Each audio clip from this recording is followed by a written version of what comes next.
ஆழ்வார்கள், ஆண்டாள் நாச்சியார், அமுதத்தமிழ். ஆண்டாளும் அமுதத்தமிழும் அப்படின்னு சொன்னா கூட அதுல அப்பப்போ மற்ற ஆழ்வார்களும் வந்து எட்டி பார்க்கிறார்கள்.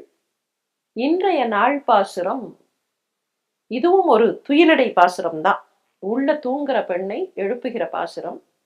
ஆனா வெளியில இருக்கிற பெண்கள்லாம் ஒரு அழகான காட்சியை காட்டுகிறார்கள். கனைத்து இளம் கற்றுக்கு இறங்கி அந்த எருமை மாடு என்ன செய்கிறதுங்கிறத காட்டுறதுதான் இந்த பாசுரம். நனைத்தில்லம் சேராக்கும் நற்செல்வன் தங்காய். நற்செல்வன் தங்காய். அந்த வீட்டுல ஒரு மாடு இருக்கு. அந்த மாட்டுக்கு முன்னால அந்த கன்றுக்குட்டி இல்ல. கனைத்து இளம் கற்றுக்கு இறங்கி, ஆமா, அந்த கண்ணுக்குட்டி இருக்கிறதா நினைச்சு அந்த மாடு பாலை பொழிகிறது. அந்த பால் அப்படி கீழே வந்த உடனே அந்த வீட்டு தரையெல்லாம் சேராச்சு. இப்ப இருக்கிற மாதிரி வீடு இல்ல, அப்ப இருந்த மண் வீடு, அதுவும் ஆயர்பாடி. தரையெல்லாம் மண் தரை. அந்த மண் தரையில பால் கொட்டின உடனே அந்த தரையெல்லாம் சேராச்சு. நனைத்து இல்லம் சேராக்கும் நற்செல்வன் தங்காய். அம்மா, உங்க வீட்டுல உங்க அண்ணா கிட்ட இருக்கக்கூடிய மாடுகள் எவ்வளவு மாடுகள், அந்த மாடுகள் அப்படியே பாலை பொழிகின்றன. வீடெல்லாம் சேரா இருக்கு. அந்த வீட்டு வாசல்ல வந்து நாங்கள் நிற்கிறோம். தங்கைக்கே ஒரு வார்த்தை தங்காய்ன்றார். தங்காய். பனித்தலை வீழ நின் வாசல் கடை பற்றி நாங்க உன்னை கூப்பிடுறதுக்காக வந்திருக்கோம். யாரை பாடுகிறோம்? சினத்தினால் தென்னிலங்கை செற்ற கோமானை. அந்த கோமான் சாதாரணமானவன் இல்ல, மனத்திக்கினியானை பாடவும் வாய் திறவாய். இந்த பாட்டுல ஒவ்வொரு வரியிலையும் எத்தனை விஷயம் இருக்கு தெரியுமா? இந்த பாட்டுக்கு நீங்க அப்படியே கற்பனை பண்ணி பாருங்களேன். இந்த பெண்கள் வெளியில நிற்கிறார்கள். கீழே சகதி, ஏன்னா பால், அந்த பால்னால ஏற்பட்ட சேரு. மேல தலையில பனி விழுகிறது. வீட்டு வாசல்ல வந்து நிற்கும் போது மேல கூரை இல்ல, உள்ளுக்குள்ள வீடு, இந்த பக்கத்துல பனி. இதுக்கு என்ன சொல்லுவார்கள் தெரியுமா? இங்கே பனி வெள்ளம், தலையில் பனி வெள்ளம், காலில் பால் வெள்ளம், மனத்தில் மால் வெள்ளம். அந்த திருமாலுடைய பக்தி அப்படி மனசுல இருக்க. மேலே பனி வெள்ளம், கீழே பால் வெள்ளம், உள்ளத்திற்குள்ளே மால் வெள்ளம். அதனாலதான் இந்த பணத்துக்கு இனியானைன்னு போடுறார். கற்பார் ராமபிரானையெல்லாம் மற்றும் கற்பூரன்றார் நம்மாழ்வார். அங்க ஆண்டாள் வந்து மனத்துக்கினியானைன்னு போட்டதுக்கு இன்னொரு காரணம் இருக்கு. கொஞ்சம் நாசூக்கா அதை நினைச்சு பார்க்கலாம். கண்ணன் அவளுக்கு கண்ணுக்கினியான். ஆமா, அவ கண்ணனை தானே பாடுறா. ஆமா, அப்ப ஏன் ராமனை சொல்லணும்? கண்ணன், கண்ணன் என்னும் கருந்தெய்வம்னா இன்னொரு இடத்துல அந்த கருந்தெய்வம் அவளுக்கு கண்ணுக்கினியான். ஆனா மனத்துக்கினியானைனா ராமனை பத்தி. ஏன், என்ன காரணம்னா, என்ன இருந்தாலும் இந்த கண்ணன் பல கோபிமார்களோடு இருக்கக்கூடியவன். இந்த ராமன் மாத்திரம் தானே ஏக பத்னி விரதராக இருப்பவன். அதனால அவன் மனத்துக்கினியான், இவன் கண்ணுக்கினியான். சினத்தினால் தென்னிலங்கை கோமானை செற்ற மனத்துக்கினியானை பாடவும் நீ வாய் திறவாய். அப்படி கோபப்பட்டு, ராமனுக்கு சாதாரணமா கோபம் வராது. ஆனா அப்படி கோபப்பட்டு போய் அந்த தென்னிலங்கை 10 தலையனை அழித்தானே, தென்னிலங்கை கோமானை செற்றவன். ராமாயண காட்சி ஒண்ணு நினைவுக்கு வருது இந்த இடத்துல. முதல் நாள் சண்டை. அந்த சண்டையில ராமனோட சண்டை போட்டுட்டு கையில இருந்த எல்லாத்தையும் கீழே போட்டுட்டு வெறுங்கையனாக இலங்கை புக்கான்னு 10 தலையன் திரும்பி போனான்.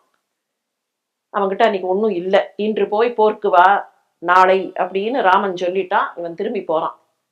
திரும்பி அரண்மனைக்கு போன உடனே அவனுடைய தாத்தா மால்யவான் அங்கிருந்து வந்தார்.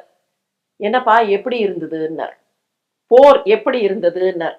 ராவணன் சொன்னான், பாருங்கள், அந்த போர் எப்படி இருந்தது தெரியுமா? ராமன் முகத்தை பார்த்தேன். அந்த ராமன் சின்ன குழந்தையா இருந்த போது கூனி மேல ஒரு உண்டை வில் போட்டானாமே, அப்ப அவன் முகத்துல என்ன சிரிப்பு இருந்ததோ அதே சிரிப்பைத்தான் நான் இப்ப பார்த்தேனே தவிர அந்த முகத்துல கோபத்தை பார்க்கலன்னா.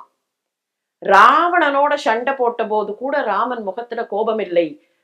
சினத்தினால் தென்னிலங்கை செற்றனா கோபம் வந்தது. அந்த ராவணனை அழிக்க வேண்டி வந்தது. எவ்வளவு சான்ஸ் கொடுத்தாலும் அவன் திருந்தல. அவனை அழிக்க வேண்டி வந்ததேங்கும் போது கோபம் வந்ததா ராமனுக்கு. அந்த மனத்துக்கு இடியாரன்றதுக்கு நீங்க சொன்ன அந்த ராமாயண காட்சிகள், ராமன் உண்மையிலேயே அவனுக்கு கோபம் வராது. கோபமே வராதவனை கோபப்படுத்தினா அந்த சிச்சுவேஷன் என்ன? ராவன் ஏன்னா எத்தனையோ தடவை சான்ஸ் கொடுத்தாச்சு, அவன் திருந்தின பாடில்லை.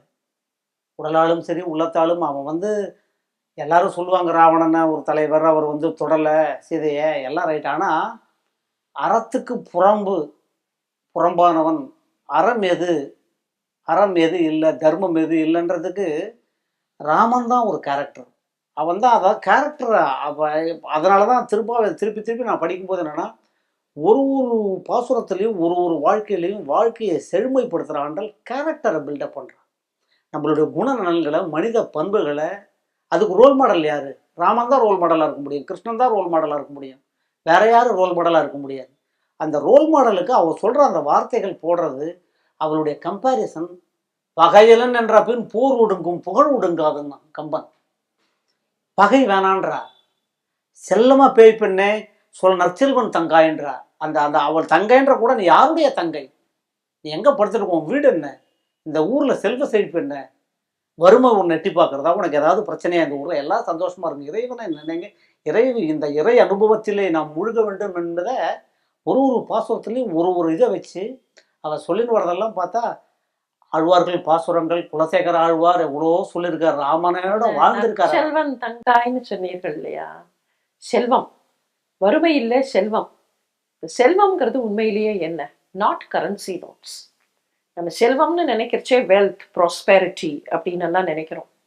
செல்வம்ங்கிறது பணம், அந்த பணத்தோடு சேர்ந்த பதவி, அதனோடு வரக்கூடிய அதிகாரம், அதனால வரக்கூடிய அந்தஸ்து, இதெல்லாம் இல்லை. இதே ராமாயணத்துல தான் எந்த மனத்துக்கினியான் வருகிறானோ அதே ராமாயணத்துல தான் ஒரு காட்சி வரும். விபீஷ்ணன் அப்படி வான வீதியில வருவான். அங்க ராவணன் விரட்டி விட்டுருவான், போடா இங்கே இருந்துமா. விபீஷ்ணன் வருவான். விபீஷ்ணனோட கூட அவனுடைய 4 நண்பர்கள் வருவார்கள். வான வீதியில வருகிறார்கள். ஏன்னா அவர்களால முடியும். அரக்கர்களுக்கு வான வீதியில வரக்கூடிய வல்லமை உண்டு. அப்ப இங்க இந்த பக்கத்துல குரங்குகள், நடுவுல ராமன், எல்லாரும் இருப்பார்கள். விபீஷ்ணன் வராங்கிறத வால்மீகி சொல்லணும்.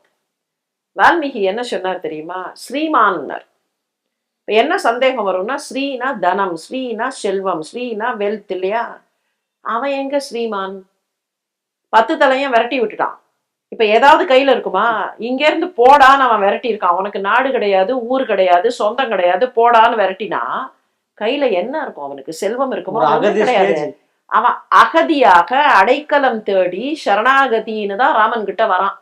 அந்த விபீஷ்ணனை பார்த்து ஸ்ரீமான்னு வால்மீகி சொல்றாருன்னா விஷயம் அதுதான்.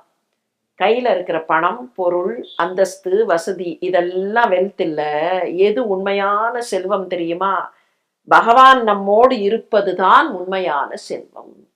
அந்த பகவானை நினைத்து கொண்டு பக்தியில அடியாராக வருகிறானே, அதுதான் உண்மையான செல்வம். அவன்தான் ஸ்ரீமான். நீங்க செல்வன்றதுனால அதை ஒண்ணு சொல்றேன், ஞாபகத்துக்கு வந்தது. எல்லாருக்கும் அது ஏன்னா மண்ணாசை, பொன்னாசை, பெண்ணாசை உச்சத்துல இருக்கிற, அதனாலதான் தவறுகள் நடக்குது. உற்றார் சதமல்ல, உற்று பெற்ற பேரும் சதமல்ல, பெண்டிர் சதமல்ல, கல்வி சதமல்ல, செல்வம் சதமல்ல, தேசத்தில் யாரும் சதமல்ல, நின் தாள் சதம் கட்சி ஏகாம் போனேன். யாரு? முதல்ல பூம்புகார்ல திருவன்காடர் கப்பலை ஓட்டினவர், ஒரு கப்பல் படை தலைவர், அதிபதி. அவர் இல்லாதவர் இல்லை, இல்லாதவனுக்கு ஒன்றும் இல்லை. எல்லாவற்றையும் இருந்தும் அதை இழந்து விட்டு எது ஒரு பரிபூர்ண total surrender to the lotus feet of lord. அதை தான் இந்த பாசுரம் நமக்கு காட்டுறது.